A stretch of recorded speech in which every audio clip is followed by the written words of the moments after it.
세상이 너무 고단하게 느껴질 때가 있습니다. 말없이 하루를 견디는 것만으로도 마음 한구석이 무너지는 듯한 날들.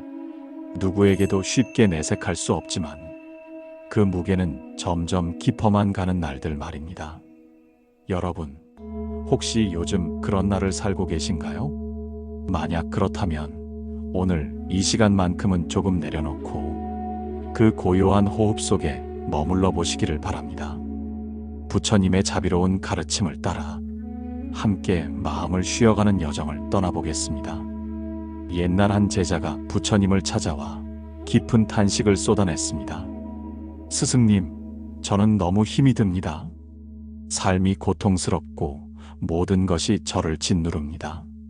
어떻게 살아야 할지 모르겠습니다. 부처님께서는 제자의 말을 가만히 들으신 뒤 한참을 침묵하셨습니다. 그러고는 조용히 말씀하셨습니다. 너는 지금 나그네와 같구나. 산길이 가팔라지고 숨이 차오르며 발걸음이 무거워질 때 나그네는 이렇게 말하지. 왜 나는 이 길을 가야만 하는가? 그러나 산을 오르다 보면 어느 순간 정상에 도달하게 되지.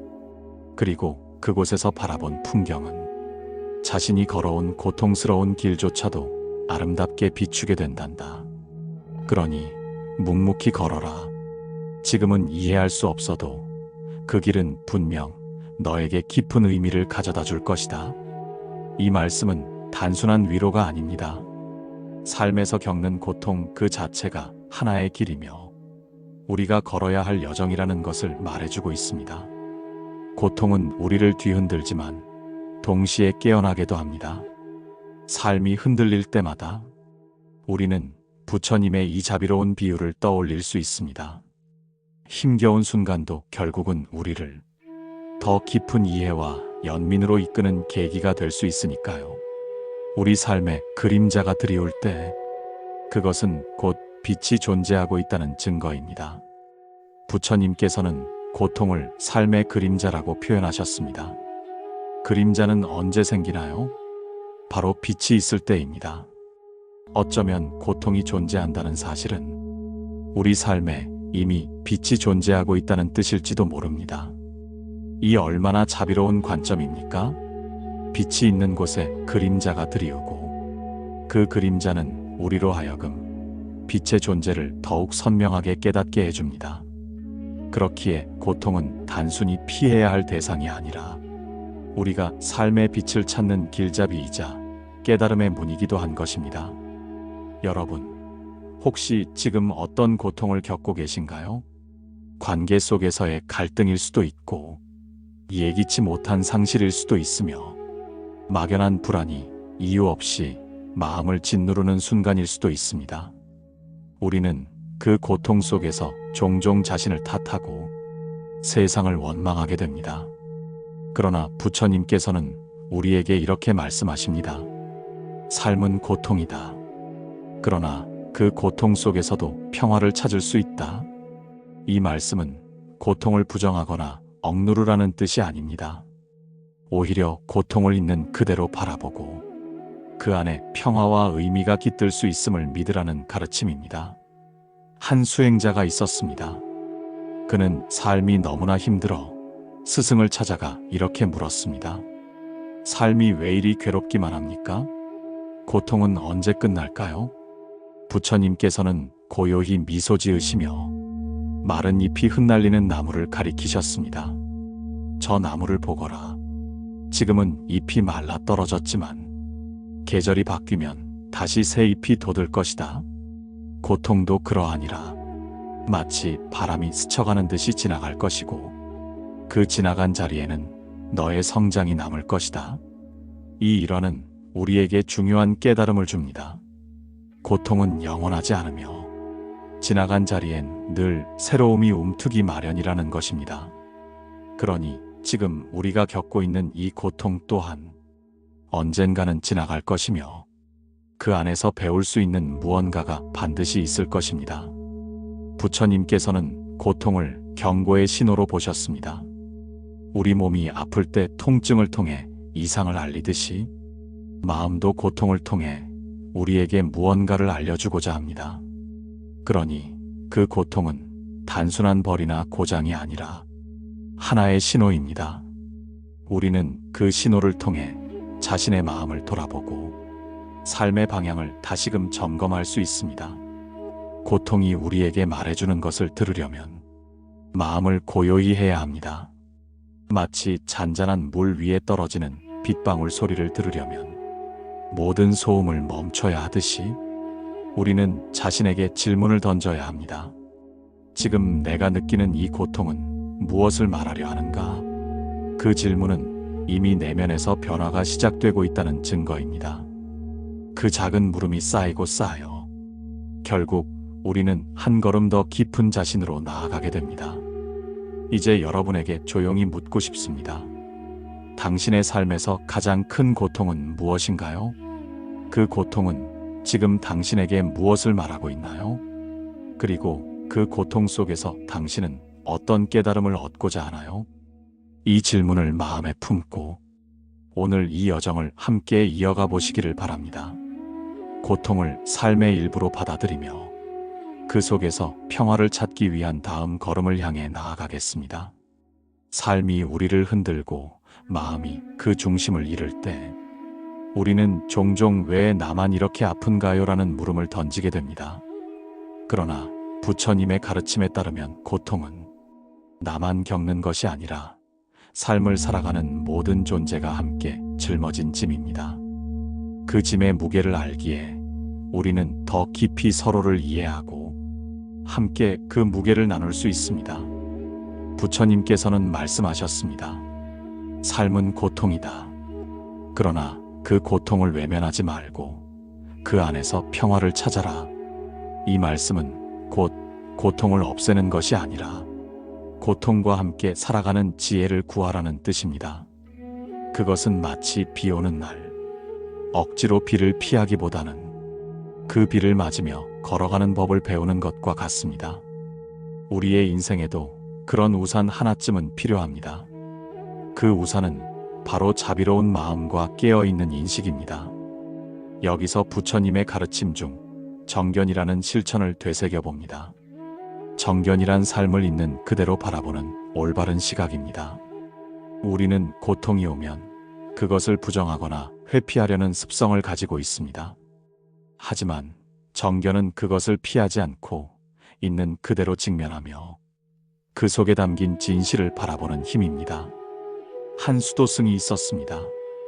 그는 세상의 고통이 끝이 없다고 느끼며 괴로워했습니다. 어느 날 그는 부처님께 이렇게 물었습니다. 세상의 고통은 끝이 없는 것 같습니다. 그렇다면 우리는 왜 살아가야 하나요? 부처님은 조용히 마른 나뭇가지를 가리키며 말씀하셨습니다. 저 가지를 보아라. 지금은 잎이 다 떨어져 메마른 것 같지만 봄이 오면 다시 싹이 돋을 것이다. 고통도 그러하다. 지금은 괴로워 보이지만 결국엔 지나간다. 중요한 것은 그 고통을 통과하면서 너는 어떤 나무가 되는가 하는 것이니라. 이 짧은 대화는 우리에게 큰 울림을 줍니다. 고통은 끝나지 않는 형벌이 아니라 변화의 한 과정입니다. 그리고 그 과정을 견디는 동안 우리는 자신도 모르게 조금씩 성숙해져 가는 법입니다. 정견은 바로 이 변화의 흐름을 있는 그대로 인정하는 힘을 기릅니다. 또한 부처님께서는 정념의 중요성도 자주 강조하셨습니다. 정념이란 지금 이 순간에 깨어있는 마음을 말합니다. 고통이 우리를 사로잡는 이유 중 하나는 우리가 과거에 매달리거나 미래를 걱정하기 때문입니다.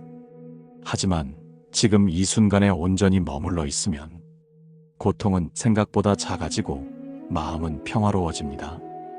여러분, 혹시 화가 날 때 천천히 숨을 내쉬며 호흡에 집중해 보신 적 있으신가요? 그 짧은 순간에도 우리는 마음이 차분해지는 것을 느낄 수 있습니다. 그것이 바로 정념의 시작입니다. 부처님께서는 이렇게 말씀하셨습니다. 마음이 고요하면 세상도 고요해진다. 그러니 먼저 너의 마음을 다스려라. 이 말은 외부의 상황을 바꾸기보다 우리 내면의 태도를 조율함으로써 삶을 바꿀 수 있다는 깊은 가르침을 담고 있습니다. 우리는 종종 무엇이 나를 괴롭게 하는가에 집중합니다. 그러나 정념은 그 괴로움을 바라보는 나의 마음은 어떤가를 되묻습니다. 한 수행자가 있었습니다. 그는 화가 많았고 사소한 일에도 쉽게 분노하곤 했습니다. 어느 날 그는 부처님께 찾아가 물었습니다. 스승님, 저는 너무 쉽게 화를 내고 그 화에 휘둘립니다. 어떻게 해야 마음의 평화를 얻을 수 있을까요? 부처님은 조용히 한 그릇에 물을 건네며 말씀하셨습니다. 이 물을 가만히 보거라. 손으로 저으면 탁해지고 가라앉기를 기다리면 맑아진다. 너의 마음도 그러하다. 분노는 마음을 흐리게 하지만 가만히 바라보며 그 자리에 머물면 다시 고요함으로 돌아간다. 이 비유는 참으로 아름답습니다. 우리의 마음이 화나 슬픔으로 흐려질 때 그것을 억누르기보다는 그저 바라보고 인정하고 기다리는 연습을 해야 합니다. 그러면 마음은 다시 맑아지고 우리는 고요한 중심으로 돌아갈 수 있습니다. 고통 속에서 깨어있기 위해 우리가 실천할 수 있는 방법은 아주 작고 단순한 것부터 시작됩니다. 아침에 눈을 뜨며 오늘도 숨 쉬고 있구나라는 한마디를 되뇌어 보세요. 감정이 요동칠 때 깊게 숨을 들이마시고 천천히 내쉬어 보세요. 그리고 지금 이 순간이 오직 나에게 허락된 유일한 시간이라는 사실을 되새겨 보세요. 지금 여러분의 마음은 어떠신가요? 혹시 여전히 어지러운 생각들로 가득 차 있진 않나요? 그렇다면 이 순간 잠시 눈을 감고 자신의 숨소리에 귀를 기울여 보세요. 숨을 들이쉬고 내쉬고 그 호흡 속에 당신의 고통이 조용히 녹아내리고 있음을 느껴보시기 바랍니다. 고통은 우리를 사로잡는 것이 아니라 우리를 일깨우기 위한 부처님의 방울소리입니다. 정견은 그 고통의 실체를 바로 보는 힘이고 정념은 지금 이 순간의 고요함 속에서 그 고통과 함께 머무를 수 있는 힘입니다. 이제 우리는 이 두 가지 실천을 바탕으로 삶을 조금 더 다정하게 마주할 수 있습니다. 고통은 완전히 사라지지 않을지라도 그 고통이 더 이상 우리를 짓누르지 않도록 마음을 다듬어 갈 수 있습니다.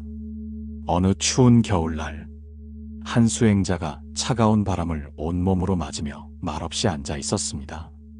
그가 머무는 산속은 눈으로 덮여 있었고 먹을 것도 따뜻한 옷도 넉넉하지 않았습니다. 그럼에도 그는 매일 새벽마다 이렇게 중얼거렸습니다. 나는 오늘도 숨 쉴 수 있다. 내 두 눈은 하얀 설경을 볼 수 있고 내 두 손은 따스한 차를 들 수 있다. 이 모든 것이 감사하다. 그는 결코 편한 환경 속에 있지 않았지만 그 순간순간의 존재 자체에 감사하며 혹독한 겨울을 견뎌낼 수 있었습니다. 고통이 전부가 아니었고 고통 속에도 여전히 살아 숨쉬는 생명력과 아름다움이 있음을 그는 알고 있었던 것입니다. 부처님께서는 이렇게 말씀하셨습니다. 작은 것에 감사하라. 작은 감사가 쌓여 큰 기쁨이 된다. 감사는 단지 기쁜 일에 대한 반응이 아닙니다. 오히려 고통 중에도 여전히 우리 곁에 남아있는 것을 바라보는 태도입니다. 그것은 마치 어둠 속에서도 별빛을 찾는 일과도 같습니다. 여러분은 오늘 하루 중 어떤 일에 감사하셨나요? 따뜻한 햇살, 누군가의 짧은 인사, 한 잔의 커피, 혹은 조용한 시간 속에 머무를 수 있었던 그 여유. 그 무엇이든 좋습니다. 작은 감사의 순간들이 쌓여 마음을 넓히고 부드럽게 만들어줍니다. 감사와 더불어 부처님께서 강조하신 또 하나의 실천이 있습니다. 그것은 바로 자비입니다. 자비란 다른 이의 고통을 자신의 일처럼 느끼고 그 고통을 덜어주려는 따뜻한 마음입니다. 자비는 타인을 위한 것이면서 동시에 자신을 치유하는 가장 강력한 도구입니다. 부처님께서는 말씀하셨습니다. 내가 누군가의 고통을 덜어줄 때 나의 고통도 함께 줄어든다. 한 수행자가 스승께 이렇게 물었습니다. 스승님, 저는 제 고통도 벅찬데 어떻게 남의 고통까지 돌아볼 수 있습니까? 부처님께서는 조용히 그에게 물 한 잔을 건네시며 말씀하셨습니다. 이 물을 한 입 마셔보아라. 내가 마신 물은 내 갈증을 해소하면서도 그 물 자체는 줄어들지 않는다. 자비도 그러하다. 누군가에게 따뜻한 마음을 내어줄 때 너는 줄어드는 것이 아니라 더 넓어지고 깊어지는 것이다. 이 말씀은 곧 자비는 나눌수록 커지는 마음이라는 깨달음을 전해줍니다. 여러분의 마음은 지금 어느 정도 크기인가요? 혹시 작은 유리잔처럼 조금만 고통이 들어와도 넘쳐버리는 마음은 아닌가요? 부처님께서는 마음을 넓히는 법을 이렇게 비유하셨습니다. 소금을 한 잔 물에 넣으면 짜다. 하지만 같은 소금을 강물에 넣으면 짠맛을 느낄 수 없다. 고통이 문제가 아니라 그 고통을 담아내는 우리의 마음의 크기가 관건입니다. 감사와 자비는 바로 그 마음을 넓히는 가장 깊고도 부드러운 연습입니다. 어느 가난한 여인이 있었습니다. 그녀는 하루하루 겨우 살아가며 마을 사람들의 옷을 수선해 생계를 이어갔습니다. 어느 날 마을의 부유한 남자가 그녀를 찾아와 퉁명스럽게 옷을 맡기고 떠났습니다. 감사 인사도 없이 무례하게 굴었고 심지어 며칠 후 옷을 가져가면서 약속한 보수도 주지 않았습니다. 여인은 분노와 서러움에 가슴이 터질 것 같았습니다. 하루 종일 그 사람을 미워하며 괴로워했고 밤이 되어서도 그 감정을 놓지 못했습니다. 그러던 중 문득 자신에게 이렇게 물었습니다. 내가 이 분노를 품고 있는 동안 그 사람은 과연 어떤 기분일까? 그녀는 깨달았습니다. 그 사람은 아마 아무런 생각조차 하지 않았을 것입니다. 결국 이 분노는 그 사람을 위한 것이 아니라 나 자신을 괴롭히는 족쇄였던 것이죠. 그날 밤 그녀는 스스로에게 속삭였습니다. 나는 더 이상 남의 무례함으로 내 마음을 짓누르지 않겠다. 그녀는 조용히 분노를 내려놓았고 그 순간 마음이 평화롭게 풀어지기 시작했습니다. 그녀는 자유로워졌습니다. 이 일화는 관계 속에서 겪는 갈등이 상대방의 행동이 아니라 그 행동에 매달리는 내 마음에서 비롯된 것임을 말해줍니다. 우리가 용서를 통해 타인을 놓아줄 때 진정 놓이는 것은 사실 우리 자신입니다. 용서는 단순히 상대방을 위한 것이 아니라 자기 자신을 자유롭게 하는 행위입니다. 부처님께서는 이렇게 말씀하셨습니다. 용서는 너를 해방시키는 길이다. 그러니 혹시 지금 여러분 마음속에 오래된 분노나 미움이 자리 잡고 있다면 그 감정을 손에 쥔 채로 조용히 물어보세요. 이 감정이 나에게 무엇을 가져다 주는가? 나는 이 감정에서 벗어날 용기가 있는가? 그리고 한 걸음씩 자비의 실천으로 그 마음을 덜어내 보시기를 바랍니다. 자비는 나를 치유하는 빛이며 관계를 따뜻하게 감싸는 바람입니다. 이제 여러분에게 다시 한번 조용히 묻습니다. 오늘 하루 동안 감사한 순간은 무엇이었나요? 누군가에게 따뜻한 말을 건네본 적이 있나요? 혹은 자신에게 부드러운 위로를 건네준 적은 있었나요? 그 작은 순간들이 쌓여 우리 마음은 점차 강물처럼 넓어지고 깊어지며 그 안에 담긴 고통조차도 평화롭게 흘러가게 됩니다. 살다 보면 우리 모두는 피할 수 없는 고통을 겪습니다. 사랑하는 사람의 이별, 예상치 못한 실패, 또는 몸과 마음의 병. 이러한 고통은 마치 우리 삶에 예고 없이 날아든 첫 번째 화살처럼 한순간에 우리를 관통하고 아프게 만듭니다. 하지만 진짜 우리를 오래도록 괴롭히는 것은 그 첫 번째 화살이 아니라 우리가 스스로 다시 쏘아 올리는 두 번째 화살입니다. 부처님께서는 말씀하셨습니다. 첫 번째 화살은 피할 수 없지만 두 번째 화살은 피할 수 있다. 이 말은 무슨 뜻일까요? 첫 번째 화살은 삶에서 어쩔 수 없이 겪게 되는 자연스러운 고통을 의미합니다. 하지만 두 번째 화살은 그 고통에 대해 우리가 반복적으로 후회하고 자책하고 두려워하는 마음에서 비롯됩니다. 예를 들어 누군가에게 상처를 받은 뒤에 내가 왜 그랬을까? 왜 나에게 이런 일이 생긴 걸까라고 끊임없이 되뇌는 그 생각들. 그것이 바로 두 번째 화살입니다. 첫 번째 화살은 우리를 아프게 하지만 두 번째 화살은 우리 마음을 깊이 병들게 합니다. 한 여인이 있었습니다. 그녀는 사랑하는 사람의 갑작스러운 죽음 앞에서 깊은 절망에 빠졌습니다. 매일같이 내가 좀 더 잘했더라면 왜 그 순간을 막지 못했을까 하며 자신을 탓했습니다. 고통은 그녀의 몸을 떠난 뒤에도 마음속에서 끝없이 되풀이되고 있었습니다. 결국 그녀는 부처님을 찾아가 울부짖으며 말했습니다. 스승님, 왜 이런 일이 저에게 일어난 걸까요?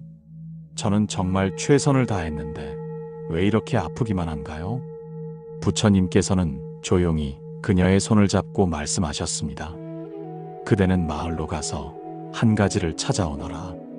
죽음을 경험한 적이 없는 집에서 겨자씨를 구해오너라. 여인은 마을 곳곳을 돌아다녔지만 죽음을 경험하지 않은 집은 단 한 곳도 없었습니다. 그제야 그녀는 깨달았습니다. 아, 고통은 나만의 것이 아니었구나. 삶을 살아가는 모든 이가 겪는 공통된 경험이었구나. 이 이야기 속의 여인은 우리 모두의 모습입니다.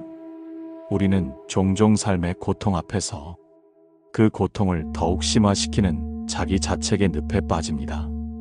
하지만 부처님은 그 고통을 공유된 현실로 바라보도록 이끌어 주십니다. 누구도 고통에서 완전히 자유로울 수 없다는 사실, 그리고 그 고통 속에서 우리는 서로를 더 깊이 이해하고 연민하게 된다는 사실을 말입니다. 불필요한 고통에서 벗어나기 위해 우리가 할 수 있는 첫 걸음은 지금 이 순간으로 돌아오는 것입니다. 부처님께서는 말씀하셨습니다.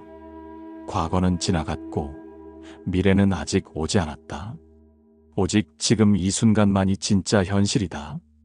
이 말은 단순한 철학이 아닙니다. 그것은 우리의 고통을 줄이는 실질적인 길입니다. 많은 사람들이 과거의 잘못을 곱씹으며 괴로워하거나 아직 일어나지 않은 미래를 걱정하며 마음을 병들게 합니다. 하지만 그런 생각들은 존재하지 않는 시간에 스스로를 묶어두는 일입니다. 한 수행자가 있었습니다. 그는 늘 마음속이 불안하고 두려움으로 가득 차 있었습니다.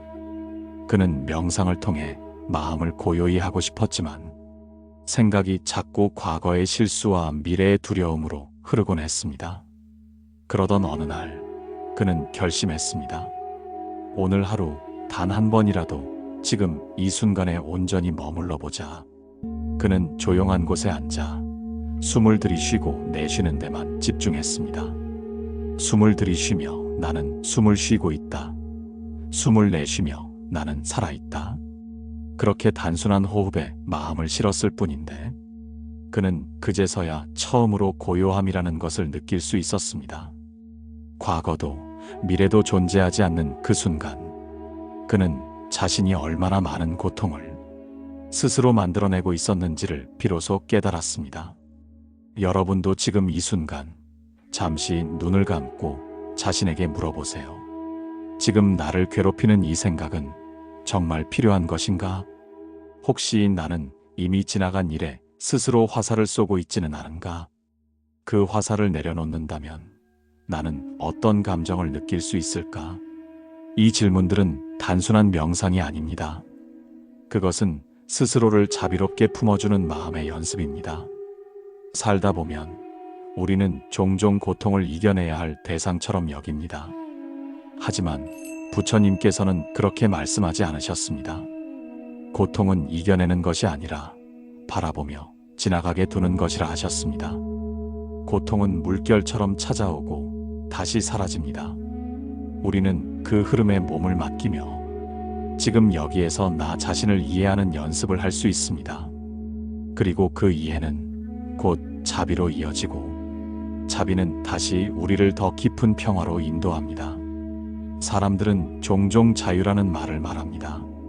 속박으로부터의 해방, 억압에서 벗어난 상태, 더 이상 제약받지 않는 살. 하지만 부처님께서 말씀하신 자유는 그보다 훨씬 더 깊고 섬세한 의미를 담고 있습니다. 그것은 외부의 조건이 아니라 내 마음의 올가미에서 벗어나는 것입니다. 부처님께서는 이렇게 말씀하셨습니다. 진정한 자유는 너의 마음 속에 있다. 그대가 스스로를 묶는 생각과 감정의 사슬을 끊을 때 비로소 자유로워질 것이다. 한 수행자가 있었습니다. 그는 숲속에 들어가 수행하며 외부의 모든 속박으로부터 자신을 풀어놓았습니다. 그러나 이상하게도 그는 여전히 마음이 불안했고 무엇인가에 갇혀있는 듯한 답답함을 느꼈습니다. 그는 부처님께 물었습니다. 스승님, 저는 모든 속박을 끊었습니다. 그런데도 마음은 자유롭지 않습니다. 그 이유는 무엇입니까? 부처님께서는 조용히 미소 지으시며 대답하셨습니다. 그대가 내려놓지 못한 것은 바로 자신이 깨달아야 한다는 집착이다. 그 수행자는 놀라움을 감추지 못했습니다. 그제서야 그는 알게 되었습니다. 겉으로 아무리 많은 것을 내려놓아도 마음속에 남아있는 집착 하나가 자신을 여전히 묶고 있었음을. 우리도 이와 다르지 않습니다.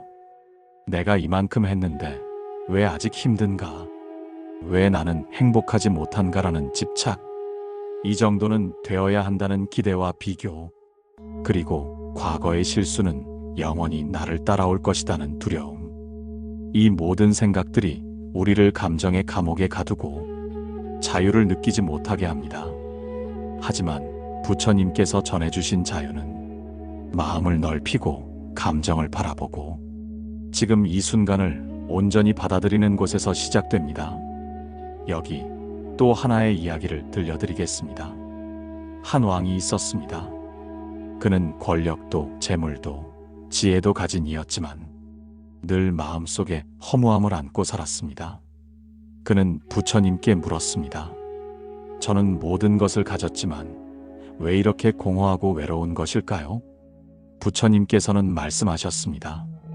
삶의 풍요는 곧 지나가는 환상일 뿐이니라. 그대가 진정으로 소중히 여겨야 할 것은 지금 이 순간에 깃든 감사함이다. 그리고 부처님은 왕에게 작은 나무 한 그루를 심으라 하셨습니다. 매일 그 나무 앞에서 감사한 일 3가지를 떠올려 보라고 하셨습니다. 왕은 처음엔 시큰둥하게 받아들였지만 나무를 돌보는 날들이 쌓이며 변화하기 시작했습니다.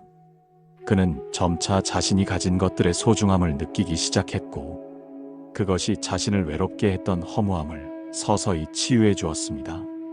왕에게 그 나무는 삶의 희망이자 자유의 상징이 되었습니다. 자유는 거창한 곳에 있지 않습니다. 우리를 묶고 있는 생각을 하나씩 내려놓는 연습 속에, 그리고 그 빈 마음에 자비와 감사로 다시 채워가는 그 과정 속에 있습니다. 삶의 고통이 완전히 사라지지는 않겠지만 우리는 이제 그 고통에 휘둘리지 않고 오히려 그것을 바라보며 스스로를 품을 수 있는 힘을 가질 수 있습니다. 이제 여러분께 마지막으로 전하고 싶은 부처님의 말씀이 있습니다. 너는 이 삶을 억지로 이겨내야 하는 존재가 아니다. 그저 살아가면 된다. 그뿐이다. 이 말씀은 참으로 단순하지만 그 안에 담긴 자비는 헤아릴 수 없이 깊습니다. 우리는 삶을 극복하는 존재가 아니라 그 안에서 배우고 성장하고 때로는 눈물 찢고 다시 웃으며 살아가는 존재일 뿐입니다. 그러니 여러분, 너무 애쓰지 않으셔도 괜찮습니다. 고통스러워도 괜찮고 가끔은 쓰러져도 괜찮습니다. 중요한 것은 다시 일어나려는 마음, 그 마음 하나면 충분합니다. 오늘도 이렇게 함께 해주신 여러분께 진심으로 고마움을 전합니다. 삶의 고비가 거칠고 마음의 길이 험할 때 부처님의 자비로운 가르침이 여러분의 마음에 한 줄기 바람처럼 스며들기를 바랍니다. 지금 이 순간에도 여러분은 충분히 귀하고 소중한 존재이며 여러분의 존재만으로도 이 세상은 조금 더 따뜻해집니다.